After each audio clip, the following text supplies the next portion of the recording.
Muy buenas noches con todos. Espero que se encuentren excelentes el día de hoy, que hayan tenido un excelente día y que así mismo lo estén teniendo. Dentro de 5 minutos damos inicio. Arrancamos a las 6 de la tarde. Gracias a todos los que se han incorporado de manera puntual a la sesión. Agradecerles pues, por la puntualidad. Dentro de poco arrancamos.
Bien, excelente. Siendo las 6 de la tarde, pues vamos a dar inicio a esta importante charla relacionada a riesgos laborales e importancia de la seguridad y la salud ocupacional en pequeñas y medianas industrias. Agradeciéndole pues al apoyo de Soluintec a través de la Escuela de Talento Humano que ha venido pues ofertando estos programas totalmente gratuitos para poder de cierta manera también activar, ¿sí?, nuestra economía pues debido a la emergencia. Entonces, parte del compromiso, la responsabilidad empresarial que tiene Soluintec con el Ecuador es brindar precisamente charlas relacionadas a estos temas que son muy importantes tener conocimiento y mantenernos actualizados. Mi nombre es Christopher Guerrero, pues yo tengo experiencia en el área de seguridad y salud ocupacional. Soy ingeniero industrial de profesión y bueno, pues estaré también con ustedes el día de hoy como facilitador en esta charla durante esta hora de clases. Antes de empezar también dar ciertas indicaciones que son muy importantes para hacer esta charla más amena y mejor, mejorar la experiencia, ¿no? Que pues agradecerles que todos pues mantengamos el micrófono apagado únicamente cuando ustedes vayan a realizar al finalizar la charla o de manera puntual tengan alguna pregunta, hay un icono que nos permite levantar la mano. De esa manera yo sé que alguien tiene una pregunta. Asimismo, pues, importante también que si yo tengo algún fallo de conexión, me lo comuniquen para ver cómo lo soluciono, ¿sí? Si es necesario cambiar mi conexión. Nuestro compañero Emilio les va a facilitar a través del chat un enlace para que ustedes puedan registrar su asistencia. Entonces Emilio nos va a colaborar enviándoles un enlace para que ustedes posterior al evento puedan, durante el evento puedan llenarlo.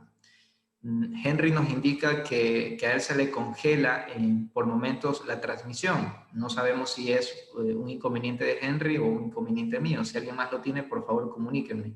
Y de esa manera buscamos la solución. Bien, y nada, pues empecemos.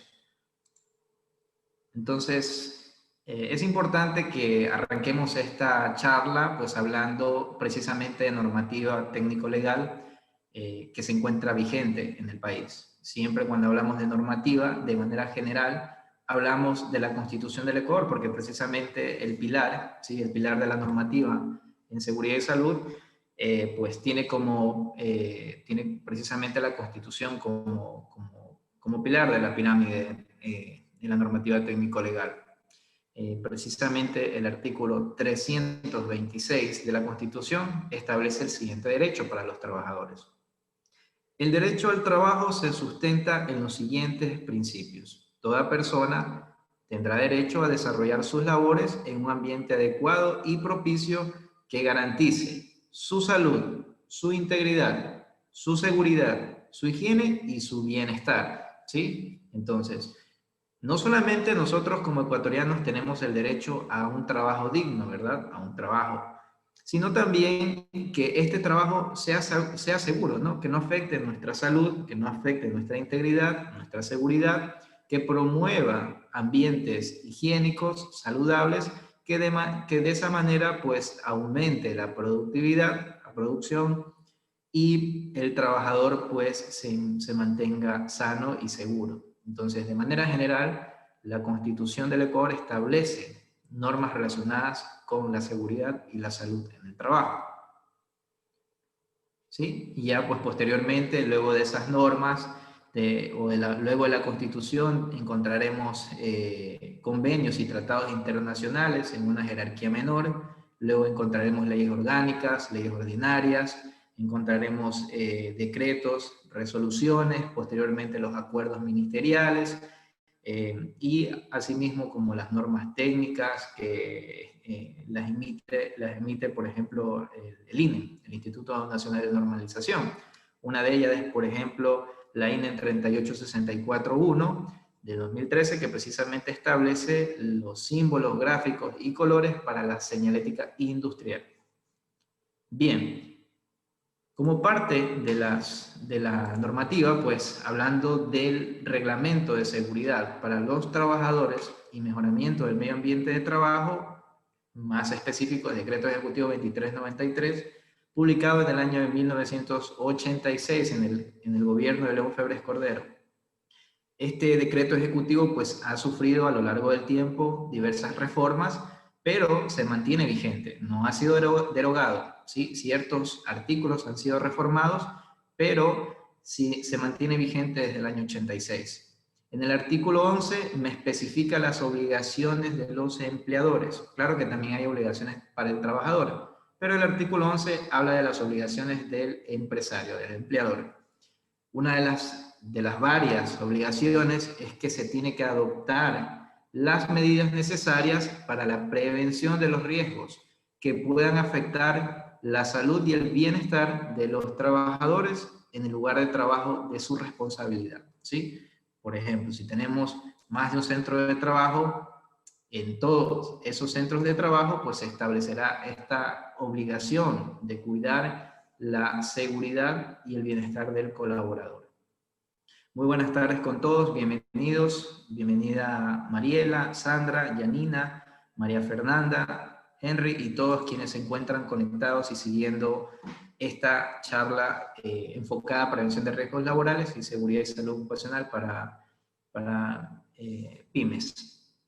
Así es como les mencionaba, ¿verdad? En el artículo 11 me establece obligaciones para la empresa, para el empleador. Entonces, tengo que establecer precisamente cuáles son esos controles. Pero ¿cómo voy a conocer qué controles voy a establecer en la normativa? Pues obviamente tengo que cumplir un proceso, ¿sí? Que parte de una identificación de peligros. Posteriormente, un análisis de los riesgos, una evaluación y la implementación de los controles para posteriormente verificar la eficacia de dichos controles. Otra de las obligaciones establecidas en el Decreto Ejecutivo 2393 es que se tiene que organizar y facilitar los servicios médicos, los comités u organismos paritarios, así como los departamentos de seguridad con sujeción a las normas legales vigentes. De manera general, lo establece el Decreto Ejecutivo 2393. ¿Qué dice? Vamos a analizar un poco el contexto de esta obligación. Dice que organicemos y facilitemos los servicios médicos, comités, departamento, pero con sujeción a las normas legales vigentes. Ahora, ¿qué dice la normativa legal vigente en relación a este tema? Cuando hablan o cuando se habla de la obligación de los servicios médicos, tenemos que revisar precisamente el acuerdo ministerial 1404, que es el reglamento para el funcionamiento de los servicios médicos en las empresas, ¿sí? Entonces, en este reglamento establece, por ejemplo, que las empresas que tengan más de 100 trabajadores, ¿sí? Independientemente del tipo de empresa que se considere en sujeción al nivel de riesgo, tienen que contar con un servicio médico, obviamente liderado por un médico, ¿sí? Un médico que puede ser un médico ocupacional, un médico general, pero que tenga experiencia en seguridad, en salud pública o salud ocupacional. Ese es el requisito que establece el Acuerdo Ministerial 1404. Asimismo, si la empresa se considera de alto riesgo, ¿sí? Se tiene que establecer la misma obligación cuando la empresa tiene 50 trabajadores en adelante. ¿Sí? Tiene que contar con un médico para realizar la parte de medicina preventiva, ¿sí? La parte de la vigilancia de la salud. Ahora, me habla también de departamentos de seguridad. En el acuerdo, perdón, en el mismo decreto ejecutivo 2393, el artículo 15 establece lo siguiente, ¿no? Que las empresas también que tengan de 100 trabajadores en adelante tienen que tener un departamento de seguridad liderado por un técnico profesional en la materia, ¿no? Un técnico de seguridad especialista en la materia. Y asimismo, si la empresa se considera de alto riesgo, cuando tenga 50 trabajadores en adelante, debe de contar con un técnico de seguridad y salud. Si el SICH, que es el Comité Interinstitucional de Seguridad e Higiene en el Trabajo, también recomienda o establece que tiene que organizar un departamento de seguridad, lo tiene que hacer la empresa. Por lo tanto, tenemos que conocer, ¿sí?, qué nivel de riesgo se considera mi empresa por actividad. Y eso, ¿dónde lo vemos? Pues en la resolución SICH 2018-001. Allí precisamente se expide la categorización de los niveles de riesgo por actividad económica. Bien, eso con relación a la normativa, pues, ¿no? Cuando yo tengo, en este caso, por ejemplo, no tengo el número suficiente de trabajadores para establecer o para contar con un técnico, tengo que contar, ¿sí?, o nombrar un responsable de seguridad y salud, ¿sí?, para precisamente que realice la gestión de la seguridad y salud en la empresa. Por eso es que establece lo siguiente: con sujeción a las normas legales vigentes, ¿no? Lo que diga la normativa, de esa manera yo voy a organizar y facilitar los servicios médicos, porque no para todas las empresas va a aplicar. Si estamos hablando de microempresas, ¿sí?, que son pues de 1 a 9 trabajadores, pues obviamente allí voy a tener que seleccionar un responsable de seguridad y salud y no un técnico, incluso si se considerara la empresa o la actividad como de alto riesgo. Bien. Así también habla de los comités habla de los comités de higiene y seguridad. Entonces, lo mismo. ¿Qué establece la normativa en relación a los comités? Pues cuando una empresa tenga más de 15 trabajadores, ¿sí? En su centro de trabajo, en su establecimiento, debe organizar un comité paritario. Cuando tengan más de 15, no dice a partir de 15, ¿sí? Cuando tengo a partir de 15, no necesito un comité, porque la normativa establece cuando tenga más de 15.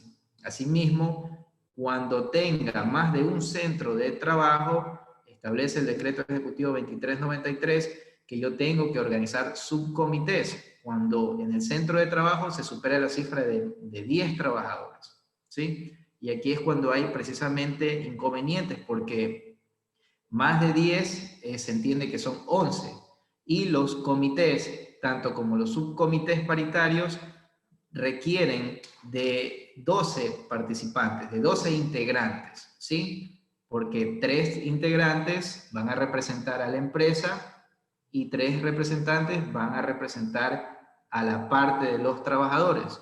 Y cada representante principal tendrá un representante suplente. Es decir, que por 3 principales de la empresa voy a tener 3 suplentes. Ahí ya tengo 6 representantes. Y de la misma manera voy a tener 3 representantes por parte de los trabajadores que van a ser principales y 3 que van a ser suplentes. Entonces, supongamos que necesito organizar un subcomité o requiero, porque en un centro de trabajo tengo 11 participantes. ¿Cómo hago allí si yo necesito 12 para poder organizar un subcomité paritario? ¿Sí? La normativa está clara, dice cuando tengo más de un centro de trabajo y supero la cifra de 10 trabajadores, organice un subcomité. Bien, eso pues a criterio personal pues debería de cierta manera actualizarse para que se pueda aplicar en todo escenario. En todo caso, cuando no supero el número establecido para conformar un comité o un subcomité, yo tengo que seleccionar, o bueno, realmente los trabajadores tienen que seleccionar a un delegado de seguridad que va, pues obviamente, a representar a los trabajadores y que precisamente va a actuar conforme a la gestión de la prevención de los riesgos laborales en la empresa. Entonces, cuando no aplica un comité, ¿sí? Porque no superó el número de trabajadores, tengo que designar un delegado y tengo que reportarlo en el Sistema Único del Trabajo, el SUT. Otra de las obligaciones es entregar gratuitamente a los trabajadores vestido adecuado para el trabajo y los medios de protección personal colectivos también, ¿sí? Siempre priorizando la protección colectiva a la protección personal.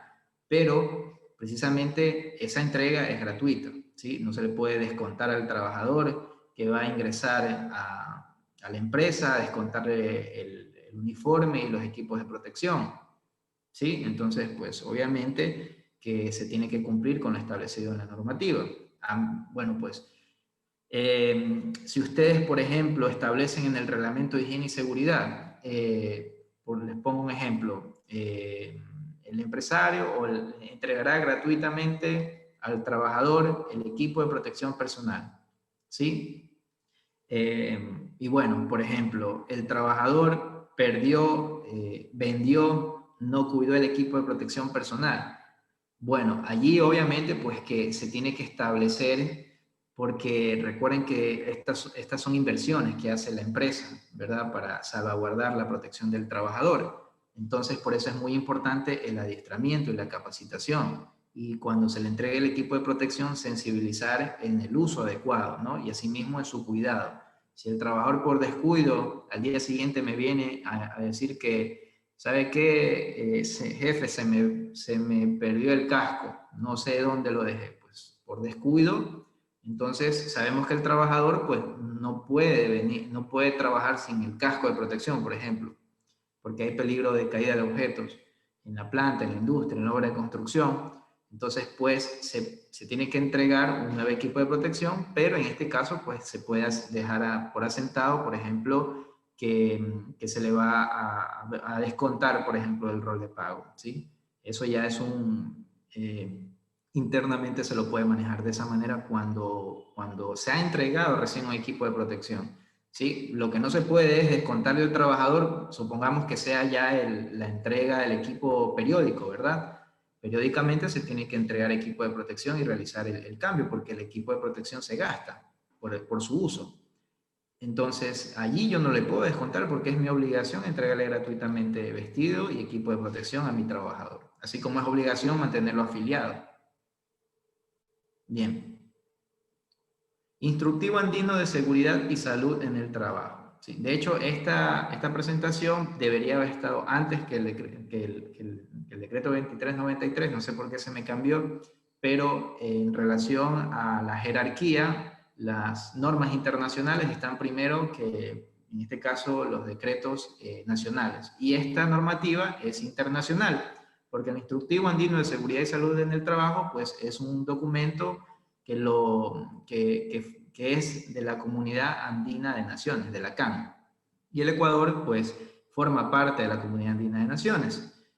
Precisamente la decisión 584, que me habla acerca del Instrumento Andino de Seguridad y Salud en el Trabajo, en el capítulo 3, hace referencia a la gestión de la seguridad y salud en los centros de trabajo. Y ahí nos habla de diversas obligaciones para los empleadores. Una de ellas es precisamente que en todo lugar de trabajo se tienen que tomar medidas tendientes a disminuir los riesgos laborales. Perdón. Gracias. En todo lugar de trabajo se deberá tomar medidas tendientes a disminuir los riesgos laborales. Estas medidas precisamente deben basarse para el logro de este objetivo en directrices sobre sistemas de gestión de seguridad y salud en el trabajo y su entorno como responsabilidad social, ¿sí? Entonces, aquí ya me habla de que la empresa pues tiene que precisamente implementar directrices para establecer un sistema de gestión de la seguridad y salud en el trabajo, ¿sí? Entonces, como parte de la normativa tenemos esa obligación, establecer precisamente los controles para posteriormente verificar si estos controles son efectivos, eficaces, eficientes para prevenir accidentes. Ahora, aquí ya me habla de una obligación, ¿verdad? Establecer sistemas de gestión de seguridad y salud en el trabajo.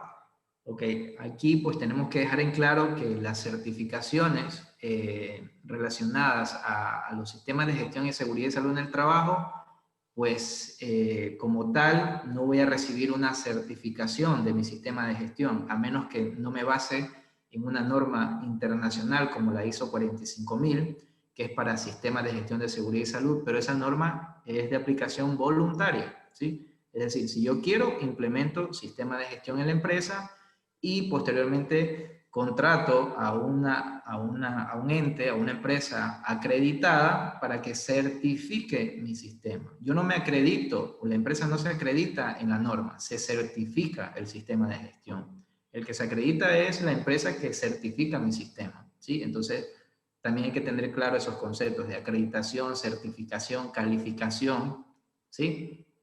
Pero bien, cuando yo voy a certificarme en ISO 45000, de hecho, una de las obligaciones o parte de los requisitos es que cumpla con la normativa legal vigente en relación. Entonces, por lo tanto, para certificarme en ISO 45000 tengo que cumplir con la normativa legal, ¿no? ¿Y qué me dice la normativa legal? Pues en el decreto, en la decisión 584, establece precisamente que tengo que pues minimizar, disminuir los riesgos laborales. Y para ello, pues tengo que basarme en directrices sobre sistemas de gestión. Es decir, todo empleador tiene que tener directrices sobre sistemas de gestión de seguridad.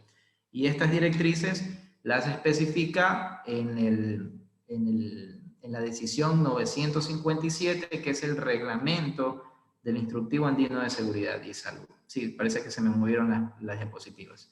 Bien. Esta la vamos a ver ya mismo. Permítame para ver si encuentro. Ya. esta es la presentación que les quiero indicar. El instrumento andino, o el instructivo andino, perdón, es la decisión 584. Este instructivo tiene un reglamento. El reglamento del instructivo andino de seguridad y salud en el trabajo es la resolución 957. En el artículo 1 dice lo siguiente: según lo dispuesto por el artículo 9 de la decisión 584, los países miembros, es decir, Colombia, por ejemplo, Bolivia, Perú, Ecuador, desarrollarán los sistemas de gestión de seguridad y salud en el trabajo, para lo cual se podrá tener en cuenta los siguientes aspectos. Y aquí yo les he puesto la gestión técnica, pero no solamente me habla de gestión técnica, me habla de otras gestiones, de gestión administrativa, de gestión del talento humano, de procesos operativos básicos, ¿sí? Pero en la parte de gestión técnica me habla de la identificación de factores de riesgo, ¿sí? Entonces, en toda empresa tenemos que hacer identificación de peligros. Eso para las empresas que se consultan. Yo necesitaré una matriz de riesgos laborales, pero yo no soy una industria. Yo soy una pequeña empresa consultora, apenas tengo 9 personas. Bien, pero los peligros están expuestos. O sea, perdón, hay peligros en todo lugar, ¿no? Incluso en la calle hay peligros, incluso en la casa hay peligro. Cuando estamos cocinando no usamos gas. Ah, no, es que yo tengo cocina eléctrica. Muy bien, ¿y la electricidad no es una fuente de peligro? ¿Sí? El gas no es peligro, no es una fuente de peligro en caso de que hay una fuga y se genera una explosión en la casa. El tomacorrientes que sobrecargamos de enchufes no podría tener un cortocircuito y posteriormente originarse un incendio. Entonces los peligros están en todo sitio, ¿verdad? Por lo tanto, las empresas tienen que realizar una gestión técnica, hacer una identificación de peligros, una evaluación de los factores de riesgo, control de estos factores y seguimiento de las medidas de control. Es decir, no podemos quedarnos únicamente en que, mira, ve, hay una ventana rota. Bien, está bien, hemos identificado una fuente de peligro, ¿no? Que en este caso es una ventana rota. Vamos a evaluar el riesgo y decir, bueno, ¿sabes qué? Ese nivel de riesgo que podemos establecer a través de diversas metodologías, ¿sí? Que ya vamos a ver más adelante en las diferentes diapositivas. Por ejemplo, ese riesgo es, por ponerles una clasificación, es intolerable, ¿sí? No podemos permitir que la ventana esté rota porque alguien se puede cortar, se puede sangrar y vamos a tener aquí un accidente, pues, laboral, ¿no? Entonces, cuando ya sabemos el nivel del riesgo, porque hemos evaluado, tenemos que aplicar las medidas de control, ¿verdad? Que sean pues siempre en orden a la jerarquía de los controles de riesgo, ¿no? Porque yo puedo decir, bueno, vamos a poner un cartón a la ventana y de esa manera pues momentáneamente nadie se va a cortar. Bien, vamos a poner allí también un letrero que diga ventana rota. Bien, estoy minimizando el riesgo, ¿sí? La fuente sigue presente, ¿verdad? Está todavía la ventana rota. Pero que yo ponga, ojo, cuidado te cortas, ventana rota, es una advertencia, ¿sí? No quiere decir que he eliminado el peligro, he minimizado el riesgo. Entonces, por eso es muy importante hacer un seguimiento de las medidas de control para verificar su eficacia, para verificar si esos controles son aceptables o no son aceptables. No, ¿sabes qué? No podemos permitir, ya han pasado 3 días y esa ventana sigue rota. Tenemos que rápidamente cambiar la ventana. Cambiamos la ventana, ya hay el riesgo de cortes, ya es menor, ¿verdad? Entonces, de esa manera vamos yendo a aplicar precisamente esos controles. Bien, Emilio ya nos ha facilitado también el enlace para que registren la asistencia. Recuerden, por favor, que es importante para que se les emita su certificado de asistencia y el material, que dejen sus datos y que registren su asistencia. ¿Sí?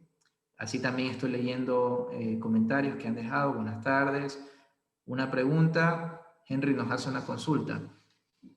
¿Es legal que soliciten para ingresar a laborar en planta que el personal tenga licencia para trabajo en altura, eléctrico y de competencia laboral, así como en concursos públicos exigen estos certificados? ¿Y quién lo emite o autoriza?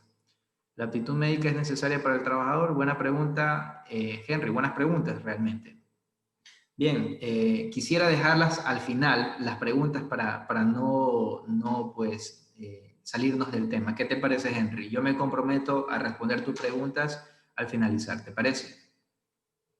¿Qué formato es recomendable para entrega de equipo de protección? Ya. Todas las preguntas que ustedes tengan, mis estimados, yo les respondo oportunamente cuando estemos por finalizar, ¿sí? Bien, ahora regresemos a la normativa.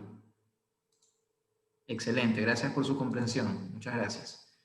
Bien, entonces ya vemos que tenemos que nuestra empresa, independientemente de que tengamos 1, 2, 3, 4, 5, 6, 7, 8, 9, 10 o 100, 1000 trabajadores, tenemos que establecer directrices con base a un sistema de gestión de seguridad, ¿no?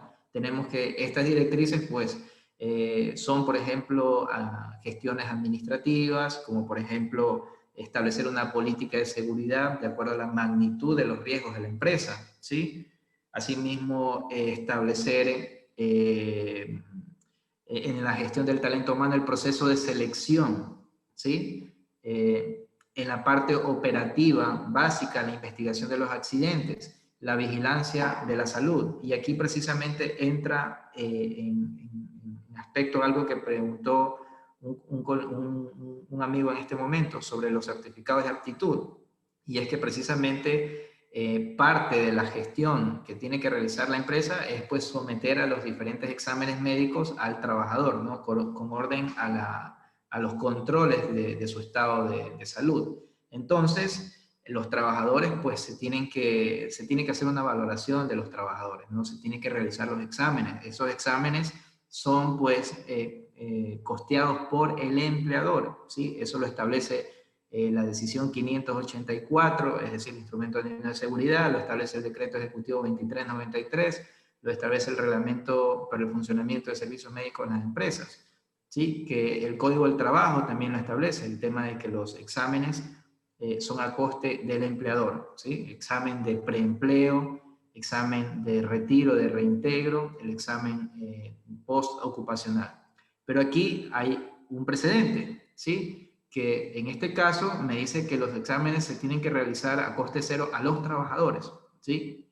Pero recuerden que hay un proceso de selección. Entonces, cuando estamos en ese proceso de selección, por ejemplo, recursos humanos requiere un auxiliar de bodega, ¿sí? Entonces, obviamente que para el proceso de selección se basan en un profesiograma, ¿no? Por ejemplo, que sea una persona que maneje Excel intermedio o avanzado, que maneje cierto software, que sea una persona entre 20 y 30 años, bueno, diferentes criterios de selección, ¿no? Que tenga experiencia mínima 1 año, que cuente con licencia de tipo G por el manejo de montacargas, y allí también se puede establecer los requerimientos en relación a la seguridad y salud, como por ejemplo, que el trabajador cuente con una certificación por competencias, ¿sí?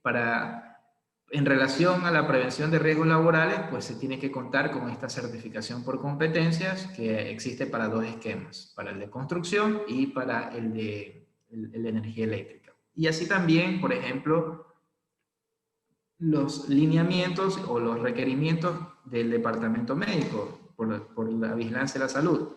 Que el trabajador, por ejemplo, no tenga afectaciones en la columna, ¿sí? Y para saber si el trabajador tiene afectación en la columna, necesitamos hacerle una radiografía, ¿no? Una RX lumbar, para saber cómo se encuentra su espalda, pues, ¿no? Para saber si él se encuentra apto, lo que mencionaba por ahí, el certificado de aptitud. Bien, resulta que el trabajador se encuentra apto porque se le hizo el examen, se abre una ficha médica, ¿verdad? Un historial médico del trabajador, y se establece que con base a los exámenes que se han realizado, el trabajador se encuentra apto. El médico firma el certificado de aptitud y el trabajador se encuentra apto para trabajar. Puede ser que el trabajador se encuentre apto, pero con alguna restricción, ¿sí? Que no levante objetos pesados de más de, por ejemplo, 20 kilogramos, 15 kilogramos, y que use siempre las ayudas mecánicas. Ese es, por ejemplo, un apto con restricción, ¿sí? Una restricción personal de la persona. Apto con observación, ¿sí? Siempre que vaya a levantar o cargas de más de 23 kilogramos, lo haga con ayuda de un colaborador. O sea, hay diferentes, certificados de apto, apto con observación, apto con restricción, o no apto. El trabajador, por los diferentes criterios, se recomienda, dice el departamento médico, no seleccionarlo porque no se encuentra apto por tal motivo, ¿sí? Pero eso ya es la valoración médica que se realizó al trabajador, ¿sí? Entonces, eso nos va a ayudar, pues, precisamente a evitar costos posteriores por ausentismo relacionados a que el trabajador, bueno, dice, ¿sabe qué, jefe? Tengo un problema en la columna, lleva recién 15 días en el trabajo y ya se comenzó a ausentar por las afectaciones. Recién le mandamos a hacer la radiografía al X lumbar y resulta que él tiene problemas en la columna, ¿sí? Que nunca comunicó, ¿sí? Entonces, eso es muy importante en el proceso de selección, como parte de la gestión de seguridad y salud. Bien, entonces, cuando hablamos de diversas obligaciones del empleador, ¿sí? Tenemos que revisar también el acuerdo ministerial MDT 2017-135. Este acuerdo, pues, expide obligaciones para los empleadores, tanto públicos como los privados. Y en el artículo 10 menciona lo siguiente: el empleador deberá efectuar el registro, aprobación, notificación y o reporte de obligaciones laborales en materia de seguridad y salud. ¿En dónde? En la plataforma digital que establezca para tal efecto, en este caso, el SUD. ¿Sí? Y obviamente respecto a los siguientes temas. Responsable de la gestión de seguridad y salud en el trabajo. ¿Quién es el responsable de la gestión de la seguridad y salud en el trabajo? Bueno, el responsable de la seguridad y salud en el trabajo siempre va a recaer en el empleador, ¿sí? Él es el máximo responsable de la seguridad.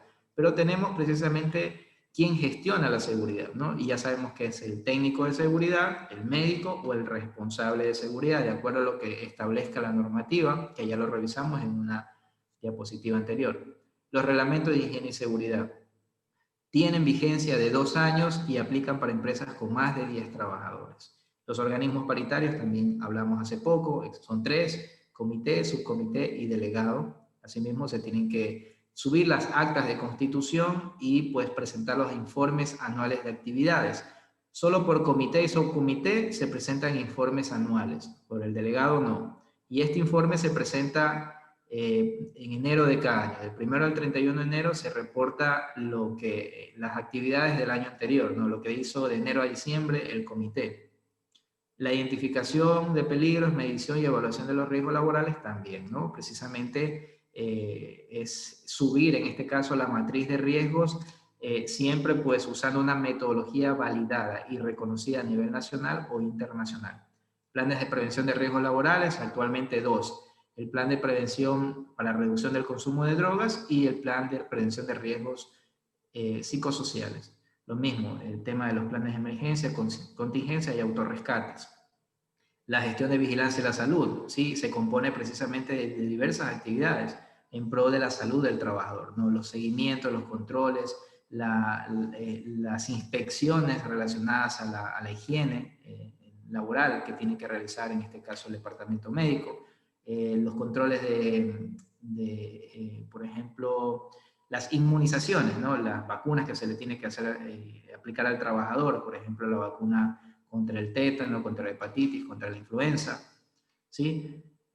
Accidentes, incidentes, perdón, programas de prevención y capacitación en materia de seguridad. Todas las empresas pues tienen que anualmente presentar el plan de capacitaciones, ¿no? Dependiendo de las capacitaciones que hayan organizado, tienen que subir los indicadores. Los números de capacitaciones planificadas versus las realizadas. Número de trabajadores capacitados versus número de trabajadores planificados a que vayan a la capacitación.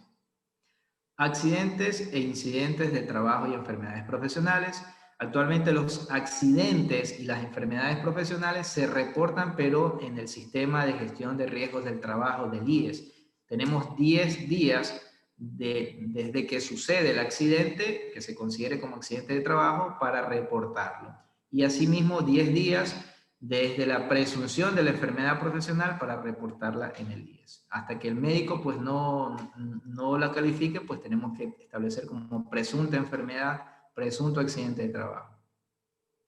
Bien, en enero de este año se hizo una reforma al acuerdo ministerial anterior, al 135. Se estableció mediante el acuerdo ministerial número 1 del 2020 lo siguiente: Las empresas que cuenten con trabajadores de 1 a 10, o sea, que cuenten con el número de 1 a 10 trabajadores, deben de reportar en el SUD el plan de prevención de riesgos laborales de acuerdo al formato instructivo ya establecido. Entonces, para lo cual tenemos que revisar precisamente ese formato y, obviamente, pues adecuar en función a los requerimientos de la empresa. Ah, ¿qué pasa si nunca se sube un accidente? Bueno, pues que la empresa tiene 10 días para reportar un presunto accidente, pero el empleado tiene 3 años para reportar la manera de denuncia. ¿Sí? Y entonces si no lo hace, pues obviamente pues puede haber una sanción, se puede originar una responsabilidad patronal porque obviamente hay un incumplimiento de la normativa. La empresa cuando reporta un accidente a destiempo también se genera una responsabilidad patronal, pero esa responsabilidad patronal es de un salario básico, es decir, actualmente $400. Bien, normativa para la erradicación de la discriminación en el ámbito laboral. El Acuerdo Ministerial 82 me habla en el artículo 9 lo siguiente. El programa de prevención de riesgos laborales se aplicará para empresas tanto públicas o privadas que cuenten con más de 10 trabajadores. Y se deberá implementar el programa en base a los parámetros y formatos ya establecidos por el Ministerio del Trabajo en este caso, mismos que deberán contener acciones para fomentar una cultura de no discriminación y de igualdad de oportunidades en el ámbito laboral. Esto se tiene que también subir los indicadores de cumplimiento anualmente a través del SUD. Y se expidió también en el año 2019, me parece que fue en noviembre, sí, en noviembre, se expidió el acuerdo interministerial entre el Ministerio del Trabajo y el Ministerio de Salud Pública, MDT-MSDP 2019-38. Directrices para la formulación e implementación de programas de prevención integral al uso y consumo de drogas. Anteriormente este programa fue establecido por el acuerdo CETED, ¿sí? Entre la Secretaría Técnica de Drogas, pero ya no existe esta secretaría. Por lo tanto, fue derogado por este acuerdo ministerial, que en el artículo 2 me establece la siguiente obligación. Presente acuerdo es de aplicación obligatoria a nivel nacional para toda actividad laboral, tanto del sector público como del sector privado, que cuente con más de 10 trabajadores o servidores públicos, ¿sí? También aplica para las empresas que cuenten con más de 10. Entonces, yo ya tengo 12 trabajadores en mi empresa, ya sé que de lo que hemos escuchado, tengo que reportar un delegado, tengo que tener un reglamento de higiene, tengo que tener el programa de drogas, el programa de riesgos psicosociales, planificación de capacitaciones, vigilancia de la salud, responsable de seguridad, botiquín, ¿sí? Todas las empresas tienen que tener un botiquín. Las empresas que tengan más de 25 trabajadores tienen que contar con local de enfermería. Bien, y esta es la resolución 2018 que establece la clasificación, categorización y niveles de riesgo en materia de seguridad para las empresas. En el anexo 1 ustedes pueden revisar ese documento, ¿sí? Y aquí pues tienen diferentes sectores y el nivel de riesgo. Por ejemplo, ¿qué sectores son de alto riesgo? El de construcción, el hidrocarburífero, el sector de minas y también el de extracciones, el sector eléctrico, ¿sí? Todos esos son sectores de alto riesgo. Bien. Ahora, como les mencioné hace un momento, tenemos que partir de una identificación de peligro, ¿no? El peligro, pues, es una fuente, acto o situación que tiene el potencial, es decir, puede suceder como no puede suceder. Y puede generar daños en términos de lesiones a un trabajador, deterioros a su salud, daños al edificio, inmediaciones, equipos, maquinarias o afectaciones al medio ambiente. Eso es un peligro. ¿Sí? Por ejemplo, una botella de veneno es la fuente del peligro. Una situación es, por ejemplo, la falta de orden y limpieza. Y un acto es que yo me encuentre soldando sin equipo de protección personal. Posteriormente, una vez que hemos identificado los peligros, vamos a tener que hacer un análisis del riesgo, ¿no? ¿Qué puede suceder si la ventana está rota? Alguien se podría cortar, ¿sí? Entonces, ese es el riesgo, cortes, ¿no? Cortaduras. ¿Con qué frecuencia podría pasar esto? ¿Sí? Eso va a depender mucho de cuánto se exponga el trabajador, si hay antecedentes, si esto ha pasado una vez, 2 veces, 3 veces, si es seguido o es la primera vez que sucedería. ¿Con qué severidad? O sea, ¿con qué gravedad? ¿Qué tan grave sería si alguien se corta con la ventana rota? ¿sí? Eso es establecer el nivel de gravedad. ¿Y qué medidas debemos tomar, no? Por ejemplo, vamos a poner, hasta que venga la ventana nueva y la cambie, vamos a poner un cartón y que diga peligro, no abrir ventana rota. Ojo, se puede cortar, ¿sí? Ya estamos allí aplicando una medida hasta que sea el control más eficaz. Y bueno, pues tenemos diferentes factores de riesgos laborales. Factores físicos que dependen de las características y propiedades físicas, como por ejemplo la temperatura, que depende de los grados centígrados, si son temperaturas altas, temperaturas bajas. El ruido, que depende de la presión sonora, ¿no? Más ruido, mayor pues es la afectación. Entonces, la electricidad, la energía eléctrica, factor de riesgo físico. La iluminación, exceso de iluminación podría pues afectar la vista del trabajador, ¿sí? Deslumbrar a una persona, cuando venimos manejando y viene un vehículo de frente nos puede deslumbrar. Y asimismo, pues, otros factores de riesgo físicos. Esos van a depender de las propiedades físicas y van a actuar o afectar a una persona dependiendo de la intensidad, ¿sí? Y la frecuencia o el tiempo de exposición. No es lo mismo estar trabajando en un día soleado 5 minutos que estar 5 horas en un día así mismo soleado, ¿verdad? Factores de riesgos químicos, pues pueden ser factores de riesgos, propiedades o productos químicos que estén en estado líquido, gaseoso, sólido, y que estén pues a manera de polvo, gases, vapores, y que pueden afectar la salud del trabajador. Asimismo, tenemos factores de riesgo biológicos, por ejemplo, los hongos, los virus, las bacterias, ¿sí? Son factores de riesgos biológicos. Factores de riesgos ergonómicos tienen que ver con los movimientos repetitivos, levantamiento de cargas, posturas forzadas. Factores de riesgos psicosociales tienen que ver pues mucho con la organización, ¿no? Con la carga laboral, la cultura también de la empresa, ¿sí? Y que repercute en la parte psicológica y social de una persona, de un colaborador. Bien, tenemos que también tener en cuenta que existen actos inseguros que son pues violaciones a las normas de seguridad, conductas que pues podrían provocar y que ayudan a la materialización de los peligros. Y las condiciones inseguras son pues, condiciones del ambiente de trabajo, ¿no? Por ejemplo, la falta de orden y limpieza, el ruido, la falta de iluminación, son condiciones inseguras. Incorrectas instalaciones eléctricas. Cuando ya hemos hecho precisamente el análisis de riesgo, tenemos que hacer la evaluación de estos riesgos, ¿no? Estableciendo precisamente diferentes metodologías para esto, ¿no? Hay metodologías, muchas. Método HIPER, que es identificación de peligros y evaluación de riesgo. Método simplificado para evaluar riesgos del Instituto Nacional de Seguridad y Higiene del Trabajo de España. Y aquí, por ejemplo, tenemos una metodología que pues establece conforme a la probabilidad y a la severidad, donde precisamente pues dependiendo de qué tan probable, si yo determino que la probabilidad es baja, pero la gravedad, es decir, la severidad es extremadamente dañina, tengo un riesgo moderado, y cuando ya tengo riesgos moderados, pues ya tengo que aplicar medidas de control y establecer quiénes van a realizar o responsabilidades y tiempos para hacer que el riesgo pase de moderado a aceptable, ¿sí? Peor si el riesgo es intolerable o es inaceptable porque el daño es extremo y la probabilidad es alta. Yo tengo que paralizar la actividad hasta que el riesgo sea aceptable. Bien, y pues siempre tengo que aplicar la jerarquía de los controles, ¿no? Buscando siempre que los controles sean los más efectivos. En este caso, la eliminación del peligro, cambiar la ventana, es el control más efectivo, pero pues cuando no puedo eliminar el peligro, tendré que actuar precisamente en el riesgo, es decir, minimizándolo. Aplicar medidas de sustitución, ¿sí? Por ejemplo, tengo un producto que es peligroso, pero acá tengo otro producto que es menos peligroso. Controles de ingeniería, establecer resguardos de protección, por ejemplo.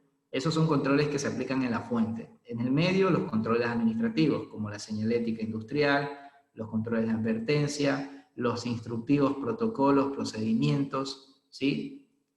Y en el receptor, los EPP, que son menos efectivos, ¿no? Tengo ruido, no tengo como primera opción darle orejeras al trabajador, sino, por ejemplo, hacerle el mantenimiento al equipo, instalar un panel insonoro para reducir el riesgo, hacer una medición de sonometría para verificar en qué niveles estamos. Bien. Y posteriormente hacemos el seguimiento de las medidas de control. Nuevamente en esta ruta, bueno, ya hicimos la aplicación de las medidas de control y así va a estar luego, ¿no? Ya hemos controlado. El trabajador está soldando de esta manera, bien, vamos a aplicar las medidas de control y ahora está soldando de esta manera. Hay un extintor cercano, hay una base de trabajo para trabajar más cómodo y cada quien y cada trabajador tiene su equipo de protección personal, ¿no? Esos son el seguimiento de las medidas de control. Asimismo, como se ha implementado por el tema del COVID, diversas medidas, ¿no? Protocolos de bioseguridad, como el distanciamiento, el orden y la limpieza, las bandejas de sanitización, los controles de temperatura, el uso de mascarillas, y bien. Y aquí, por ejemplo, tenemos una imagen para poder hacer una identificación de peligros, ¿verdad? Que imaginémonos que este sea el sitio de trabajo, ¿sí? Entonces tenemos que hacer una identificación de peligros de nuestro sitio de trabajo, ¿no? Por ejemplo, aquí vemos que una persona se está resbalando porque pues, puede ser que la escalera se encuentre mojada, se encuentre con un líquido viscoso, que no tiene asimismo cinta antideslizante. Vemos acá un cable de conexión que se encuentra roto, ¿verdad? Una conexión inestable, insegura. ¿Sí? Y vemos un trabajador que está llevando cajas, pero lleva sobrepeso. Se podría tropezar con las personas que están acá. Vemos un trabajador que está haciendo levantamiento de cargas de manera inapropiada, ¿sí? Impulsándose con la columna cuando debería impulsarse con los músculos de las piernas. Y eso es lo que tenemos que hacer con resguardo a la prevención. Bien, ahora vamos a revisar las preguntas que ustedes tienen para poderlas responder. ¿Qué formato es recomendable para la entrega de equipo de protección? Pues el formato va a depender de la empresa, ¿no? Siempre indicando que es obligación del trabajador cuidar del equipo de protección y él se compromete a darle el mantenimiento. ¿Sí? Debería de poner una especie de cláusula, yo en mi formato, donde él firma la entrega del equipo. Asimismo, la elaboración del plan de prevención de riesgos para empresas de 1 a 9 es para todo tipo de empresas, independientemente de la actividad económica, sí. Pero el plan de prevención es para empresas de 1 a 10 trabajadores, Mariela, independientemente de la actividad económica. Es para todas las empresas de 1 a 10 trabajadores. ¿Qué más? A ver, la licencia de trabajo en altura, bueno, realmente no tenemos una licencia de trabajo en altura. Existen cursos de formación continua para prevención de trabajo en altura, pero no hay actualmente una licencia para trabajo en altura. Eso no existe en la normativa, ¿sí? Lo que hay es certificaciones por competencias. Para la parte de prevención de riesgos laborales hay 2 esquemas, el de construcción y obras públicas y el de energía eléctrica. Si, Henry, por ejemplo, tú realizas actividades relacionadas con construcción, lo que deberías es presentar certificado de formación, por ejemplo, 40 horas, 24 horas, 16 horas en prevención de trabajo en altura, o sea, capacitación. ¿Sí? Y la certificación, pues aquí establece el acuerdo ministerial 174, establece que el empleador le debe solicitar al trabajador, es decir, no dice que el empleador asuma el costo de la certificación. Lo que sí tiene que hacer el empleador es capacitar, ¿sí? Capacitar. Pero si tú, por ejemplo, vas a aplicar a un puesto de trabajo y te piden, como por ejemplo, tenga requisitos mínimos, certificación en prevención de riesgos laborales para la construcción vigente, curso de formación en prevención de riesgos laborales, eso sí está bien porque es parte de los parámetros de la selección. La actitud médica es necesaria, ¿sí? Así es. Bien, nosotros, de hecho, con Academia de Expertos, certificamos en prevención de riesgos laborales y en energía eléctrica. Pueden comunicarse con los organizadores si alguien se encuentra interesado, porque en septiembre vamos a estar realizando certificaciones con visualización en Cenecit, tanto para construcción como para energía eléctrica. ¿Existe alguna normativa que obligue a actualizar los reglamentos de higiene vigentes? No, porque la normativa me establece que el reglamento tiene vigencia de 2 años. Si mi reglamento está vigente, hasta que no caduque, va a estar vigente. De hecho, yo tengo que esperar a que el reglamento caduque para subir el nuevo. No hay una normativa que diga, por el tema del COVID, actualice el reglamento de higiene. No, porque el reglamento tiene una vigencia de 2 años, Sandra. ¿Cómo se sube esas capacitaciones si el trabajador se accidenta jugando el fin de semana fuera? Ah, bueno, pues Henry, yo tengo que hacer obviamente una investigación del accidente. Si el trabajo, siempre se tienen en cuenta como accidentes los que suceden por ocasión del trabajo, realizando el trabajo, yendo al lugar de trabajo, y obviamente tengo que hacer una investigación. Si el trabajador se accidentó fuera en sus días de descanso, no cuenta como accidente de trabajo, cuenta únicamente como accidente. ¿Sí? ¿Qué pasa si la empresa nunca sube? Bueno, eso ya lo respondimos. Así es. Pues recuerden que internamente ustedes pueden comunicarnos quienes se encuentren interesados en certificarse por competencias en prevención de riesgos laborales. Así también tenemos formación de formadores, asistencia en seguridad industrial. Bien.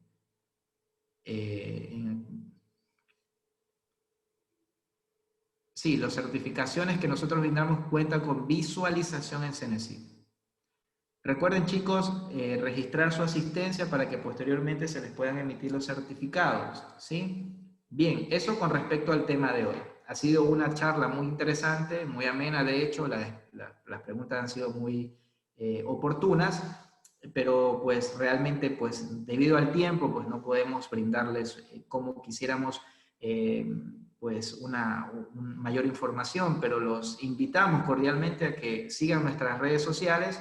En Academia de Expertos siempre estamos posteando cuándo van a ser los cursos relacionados al programa de seguridad y salud en el trabajo. De hecho, pues Academia de Expertos tiene un programa de seguridad y salud en el trabajo con módulos avalados por la CETEC. Estos cursos son de formación continua y se registran en CETEC por la duración de las horas que brindamos. Asimismo, se pueden contactar con Academia de Expertos para más información. Sí, me imagino que les van a posteriormente pasar la presentación. Bien, chicos, si no hay otra pregunta, pues quería dejarlos con esto, ¿no? ¿Por qué invertir en seguridad? Pues obviamente cuando sucede un accidente vamos a tener costos directos y costos indirectos, ¿sí? Entre los ausentismos, entre los gastos médicos, entre posibles pues, demandas, es mejor cumplir con las normas de seguridad que nos van a brindar un ambiente sano y seguro donde el trabajador va a ser más productivo, que es lo que se busca en toda empresa. La seguridad es un aliado de la producción, siempre y cuando correctamente se aplique. Y recuerden que la prevención de riesgos es trabajo de todos, ¿sí? De empleador, de trabajadores, de contratistas, de visitantes, de proveedores, es decir, todos hacemos la seguridad, ¿sí? Bien. Nada, muchas gracias por la atención y espero que podamos en otra ocasión poder seguir compartiendo. Gracias nuevamente a todos ustedes por la asistencia y gracias a la Academia de Expertos por brindarnos estos espacios. Que tengan una excelente noche y pues un bendecido día. Pasen bien. Muchas gracias a todos ustedes.